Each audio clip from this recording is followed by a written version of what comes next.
వాక్య ధ్యానము నిమిత్తమై యెషయా గ్రంథము 60వ అధ్యాయము 15వ వచనం. నీవు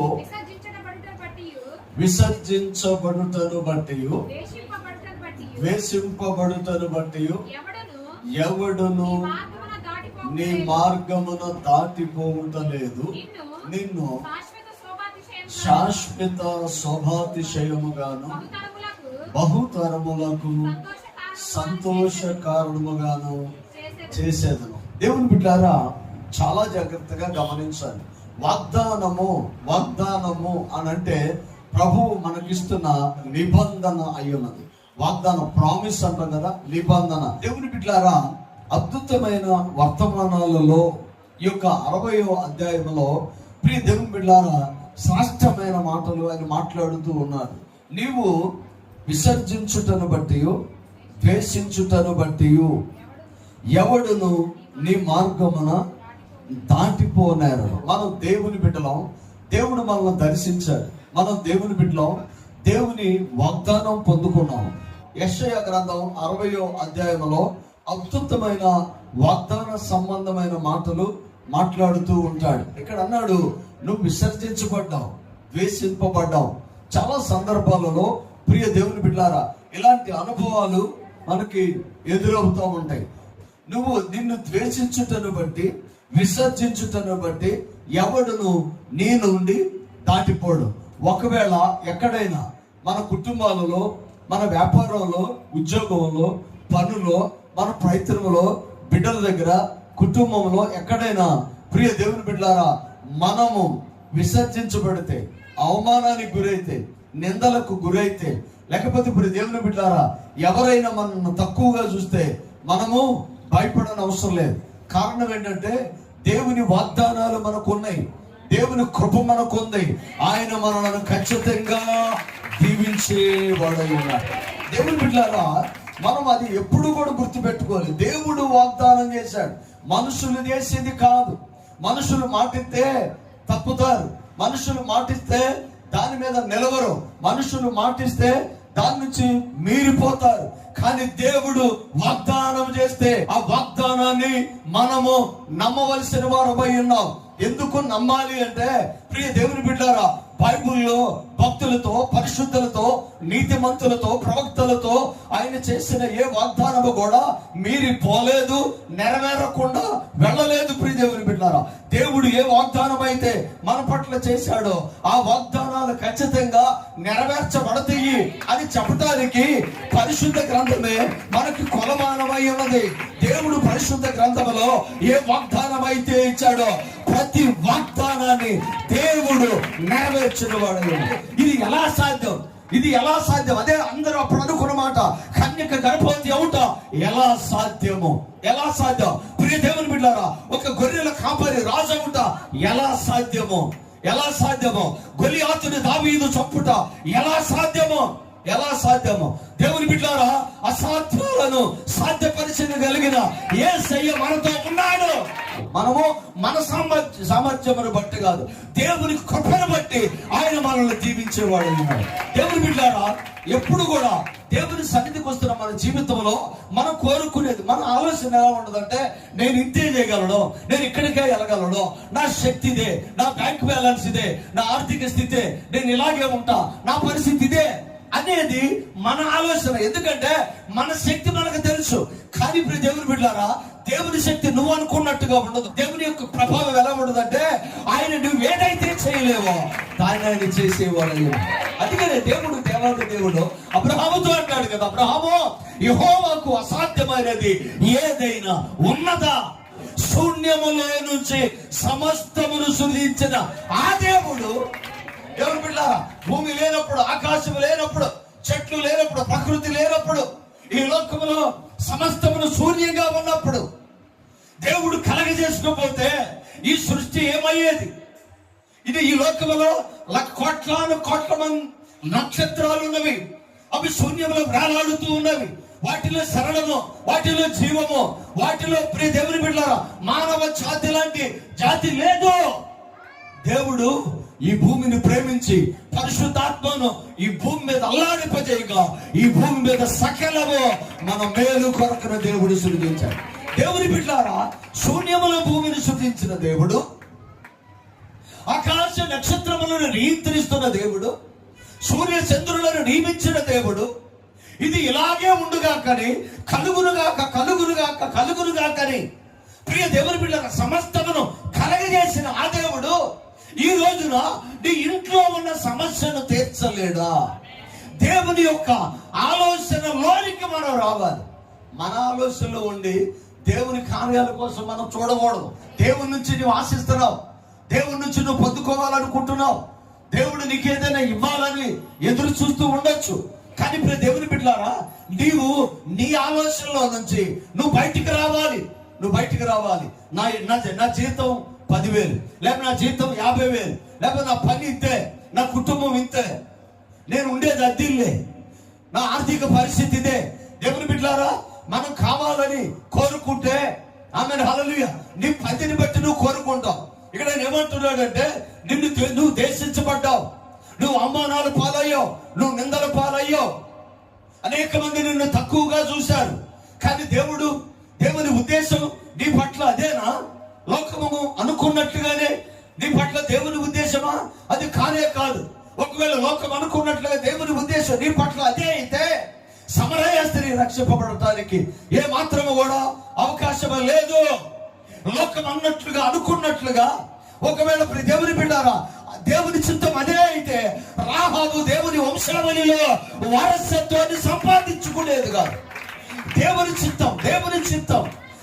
చిత్తం అందరూ అనుకున్నట్లుగా అనుకుంటే రూతు ప్రియ దేవుని బిడ్డారా యేసుక్రీస్తు వంశావళిలోనికి వచ్చేది కాదు. మనం అనుకున్నట్లుగా ఆయన ఆలోచనలు ఉండవు, మనం అనుకున్నట్టుగా ఆయన తలంపులు ఉండవు. ప్రియ దేవుని బిడ్డలారా, మనం దేవుని కార్యాలు చూడాలి అంటే మన ఆలోచన, మన దర్శనం నుంచి బయటకు వచ్చి దేవుని చిత్తం వైపు మనం ఉండాలి.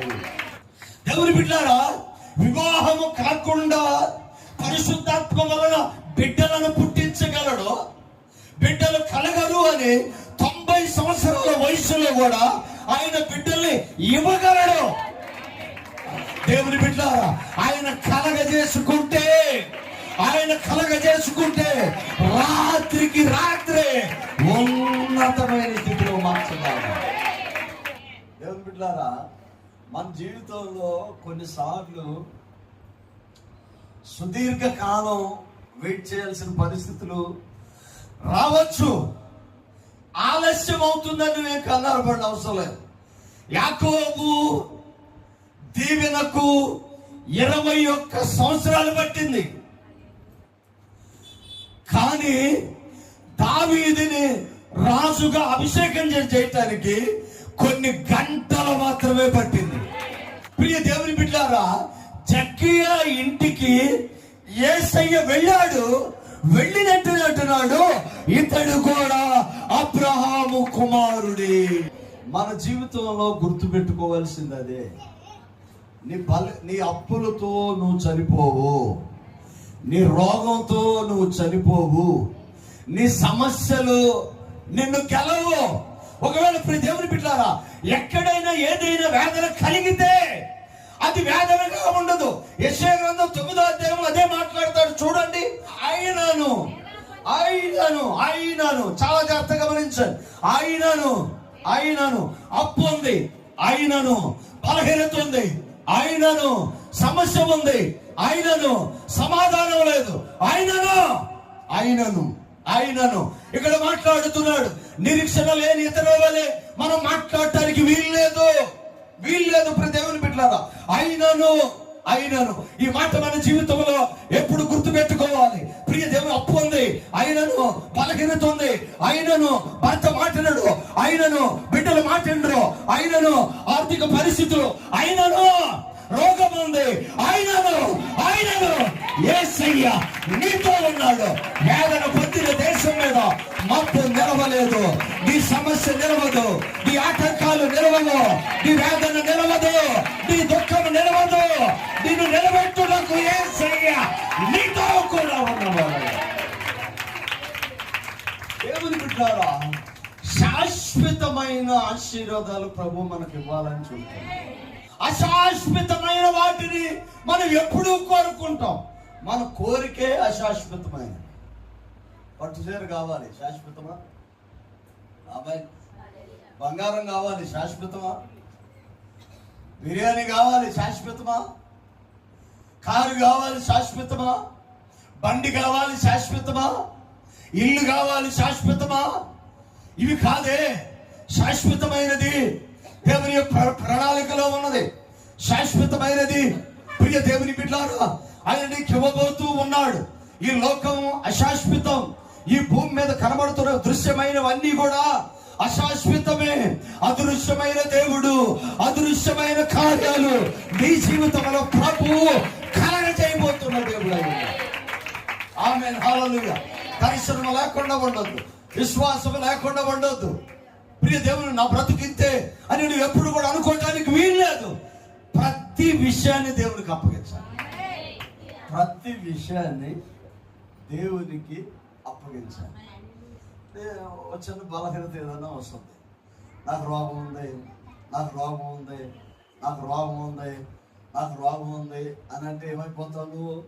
నిద్ర పట్టదు, బీపీ వస్తుంది, షుగర్ వస్తుంది, తర్వాత ఏమొస్తుంది? జబ్బులు వస్తాయి, బలహీనత వస్తుంది. అన్నీ వచ్చి రోగం ఉంది, రోగం ఉంది, రోగం ఉంది, రోగం ఉంది, రోగం ఉందని కృషించి అలాగే నువ్వు గడ్డికి పరిమితం అయిపోయి, మందులకు పరిమితం అయిపోయి, ఆ తర్వాత నీ జీవితం అసంపూర్ణంగా ముగించుకోదు. అదే ప్రియ దేవుని బిడ్డలారా, దర్శనం ఉంటే హిజ్కియాని 15 సంవత్సరాలు బ్రతికించిన దేవుని బిడ్డలారా, మనం అది గుర్తుపెట్టుకోవాలి. మనకు కొన్ని అవసరతలు ఉన్నాయి. కొంతమందికి సమాధానం అవసరం, కొంతమందికి డబ్బు అవసరం, కొంతమందికి ఆరోగ్యం అవసరం, కొంతమందికి నెమ్మది అవసరం, కొంతమందికి బిడ్డలు అవసరం, కొంతమందికి ఇల్లు అవసరం, మల్టిపుల్ అవసరం. అంటే ఒక్కొక్కళ్ళకి వాళ్ళ వాళ్ళ పరిధిలో వాళ్ళ అవసరతలు ఉన్నవి. కానీ దేవుని సన్నిధిలో నీ అవసరత ఏదైనా ఆశను నెరవేరుస్తాడు. అవసరత ఏదైనా నీ సమర్పణ బట్టి దేవుడు దీవిస్తాడు. విశ్వాస జీవితంలో పొందుకోవటానికి దేవుని పైన ఆధారపడటమే కొలమానం. నా యేసయ్య నా జీవితంలో నేను అనుకున్నవన్నిటినీ దేవుడు నెరవేరుస్తాడు. మనం గుర్తుపెట్టుకోవాల్సింది అది. నిన్ను శాశ్వత శోభాతిశయముగాను బహుతరములకు సంతోష కారణముగా చేస్తారు. ఇప్పుడు ఎలా ఉందంటే, ఈ మాట మనం చదివితే కొంచెం ఆలోచన చేస్తే అసలు ఈ తరానికే దిక్కు లేదు. దేవుని బిడ్డలారా, మన జీవితంలో మనం గుర్తుపెట్టుకోవాల్సిన పరిస్థితులు ఏంటంటే, వాగ్దానాల మీద మనం ఆధారపడినప్పుడు యేసయ్య మనలను విడిచిపెట్టడు. అమ్మాయి బలంలో విడిచిపెట్టడు. దేవునికి మహిమ కలుగును గాక. ఆయన వాగ్దానాలు ఎలా ఉంటాయంటే, ఇర్మియా తల్లి గర్భములోనే నేను నిన్ను ఎన్నుకున్నాను అని. ఎన్నుకోవటము అంటే అదే. ఎన్నుకోవటం అంటే అదే. కొంతమంది పిల్లలు పుడితే దేవునికి సమర్పిస్తారు. దేవునికి ఏం చేస్తారు? సమర్పిస్తారు. మా ఎస్తేరు వాళ్ళ కూతురులో ఎవరినో ఒక ఆమెను దేవునికి సమర్పించింది. దేవుని బిడ్డలు నా మాటలు చాలా జాగ్రత్తగా గమనించాలి. సెయింట్ అగస్టిన్ ఆయన అంటాడు, నా తల్లి కన్నీటి ప్రార్థనలో నుంచి నేను దేవుని రాజ్యంలోనికి కొట్టుకుని వచ్చాను అంటాడు. దేవుని బిడ్డలు చాలా జాగ్రత్తగా గమనించాలి. తను ఎంతో కష్టపడి పెంచింది పిల్లల్ని, ప్రార్థన చేస్తూ దేవుని సన్నిధిలో గొప్పవాళ్ళు అవ్వాలని ఆశ కలిగి ఉంది. కానీ లోకంలోకి వెళ్ళిపోయాడు. 1 కాదు 2 కాదు 15 సంవత్సరాలు ప్రార్థన చేయాల్సి వచ్చింది. దేవుని బిడ్డలారా, మన ప్రార్థనలు ఎప్పుడు కూడా వ్యర్థంగా పోవు. మన ప్రార్థనలు కార్యాలు జరిగిస్తాయి. ఇది మీరు ఎప్పుడు గుర్తుపెట్టుకోండి. ప్రార్థనలు కార్యాలు జరిగిస్తాయి. ఎస్పెషల్లీ ఇక్కడ చేస్తున్న ప్రాంతం.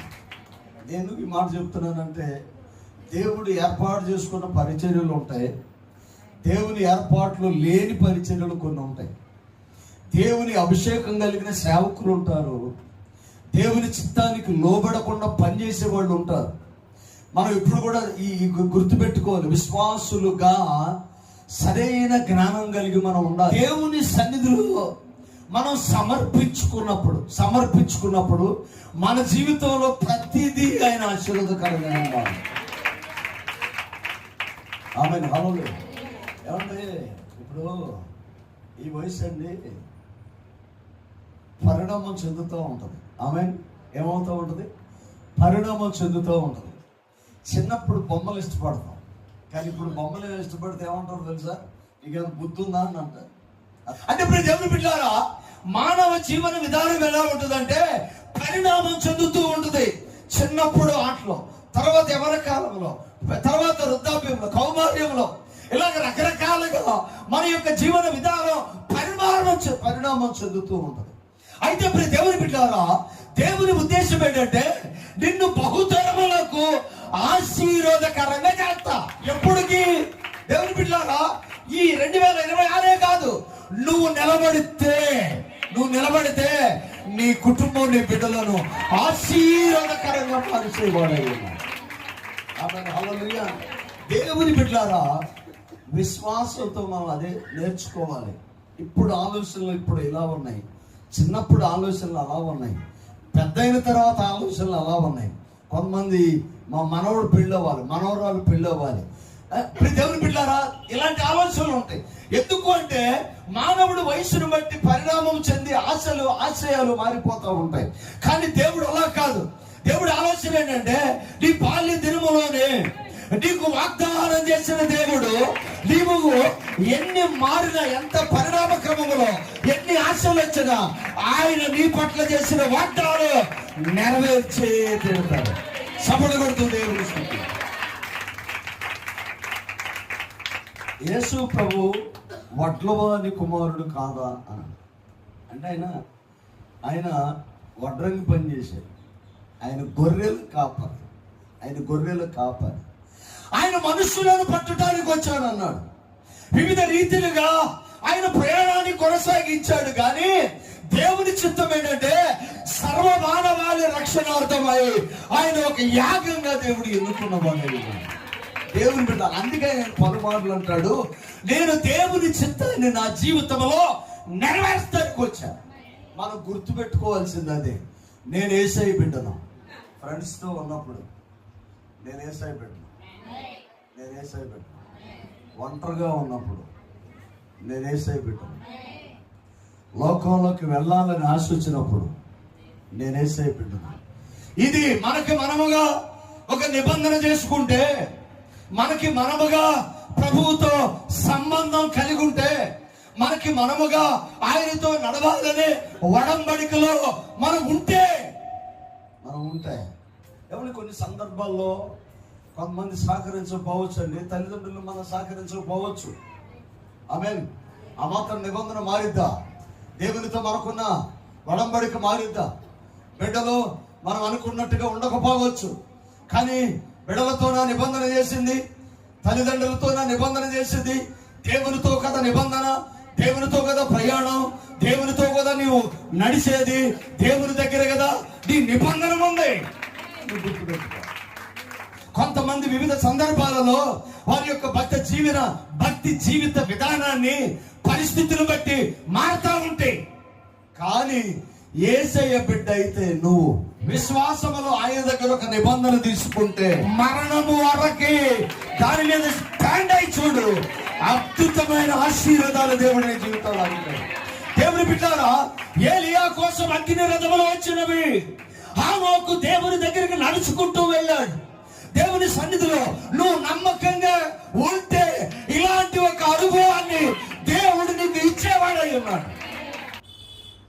లోకం దేవుని చిత్తాన్ని గుర్తెరగదు. శరీరం ఎప్పుడు కూడా దేవుని చిత్తాన్ని నెరవేర్చదు నీ జీవితంలో. ఇది ఎప్పుడు మీరు గుర్తుపెట్టుకోవాలి. శరీరానికి, ఆత్మకు ఎప్పుడు కూడా విత్తం ముందు వైరం ఉంది.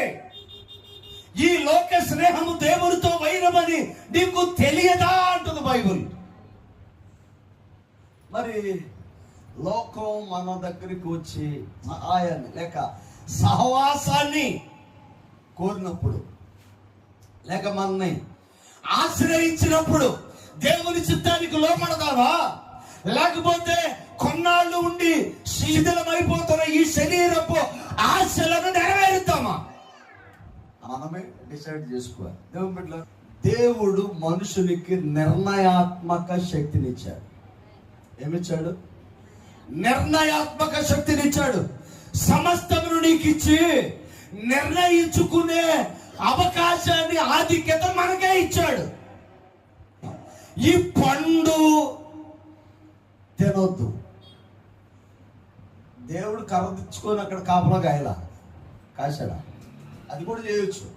ఓ దూతను అక్కడ వేసి ఈడి పనికిమాలినోడు ఎవరో తాత మామని ఏమంటాం అనాల్సి వస్తుంది.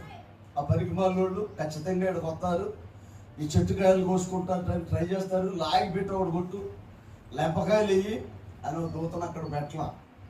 ఆ దూతను అక్కడ పెట్టలా. అబ్బాయి చెట్టు అక్కడ ఉంది, దాని నిండా కాయలు ఉన్నాయి, నువ్వు తినకూడదు, దట్సాలు అంతే.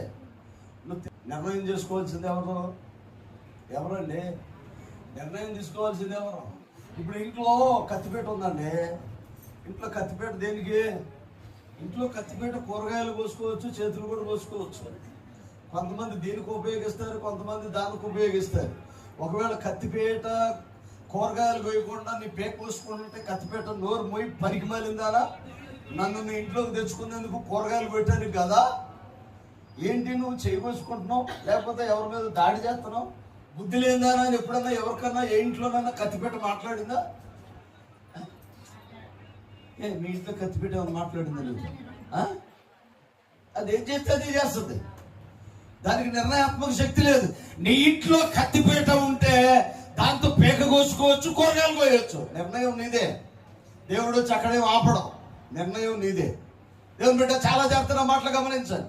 ఇంటి బయట ఇటుక రాయి ఒకటి ఉంది. ఈ ఇటుక రాయితో ఇల్లు కట్టొచ్చు. రాయి మీద రాయి పెట్టి ఏం చేయొచ్చు? ఇల్లు కట్టొచ్చు. దాని మీద తలకాయ కూడా పగలు కొట్టుకోవచ్చు.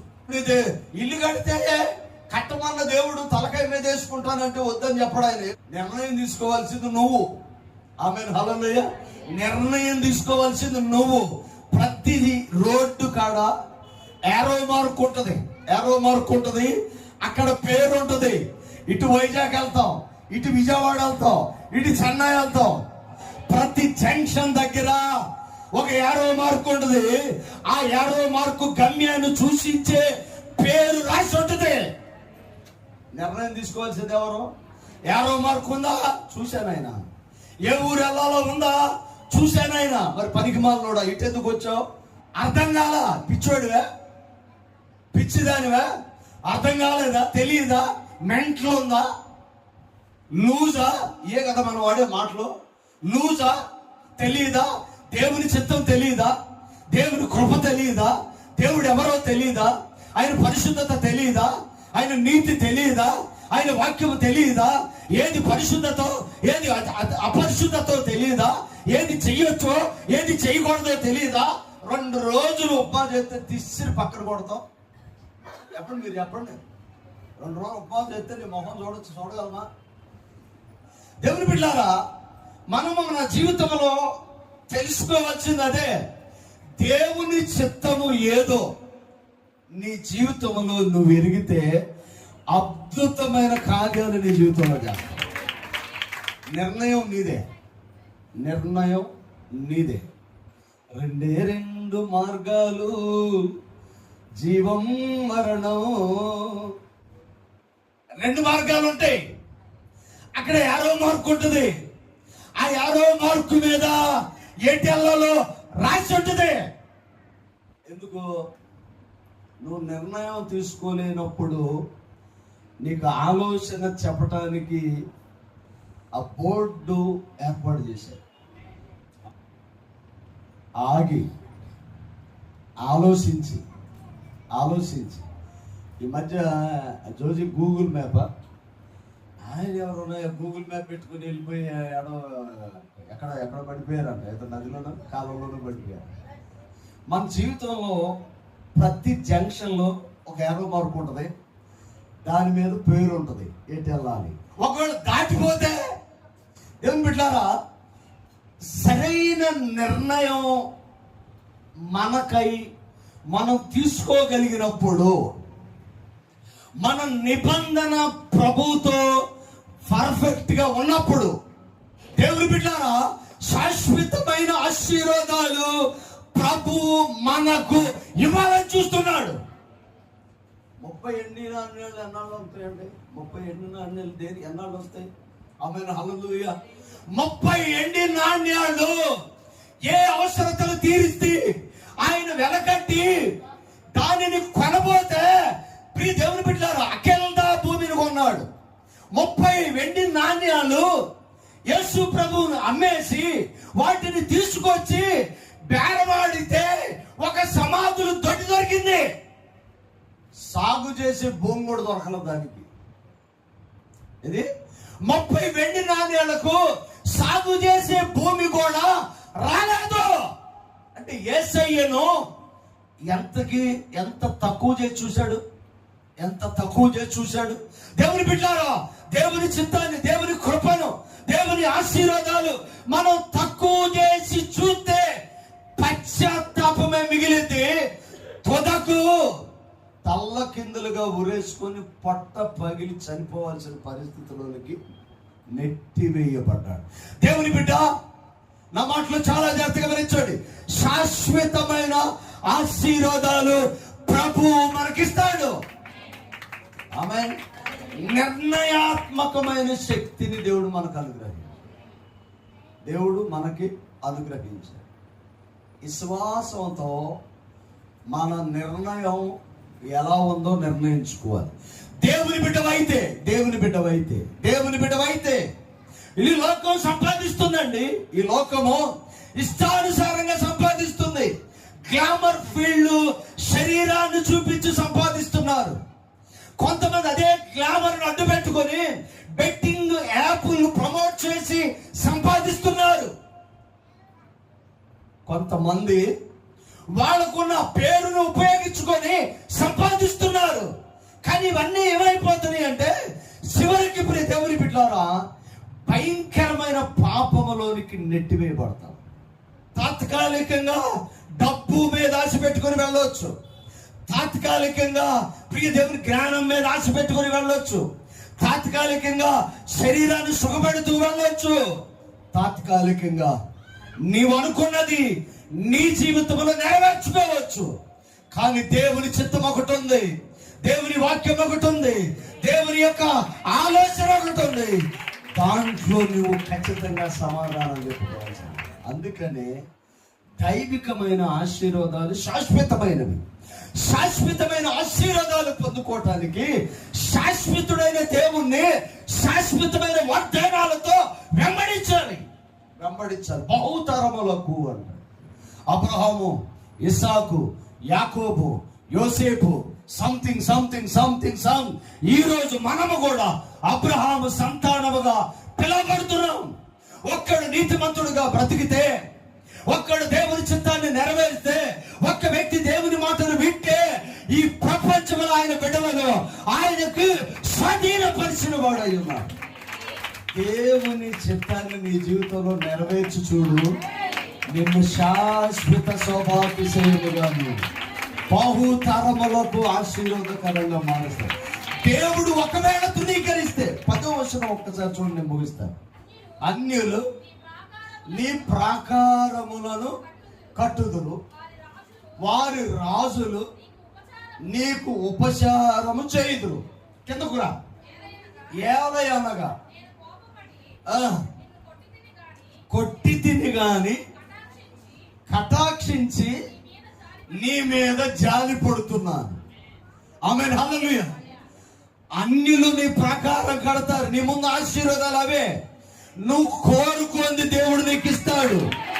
కానీ ఒక సమయంలో నీ మీద కోపపడి నిన్ను కొట్టి తిని గాని నీ మీద ఇంకా జాలి ఉన్నది కనుకనే ఈ రోజు ఇక్కడ సజీవుల లెక్కలో యేసయ్య మానవులను నిలబెట్టాడు.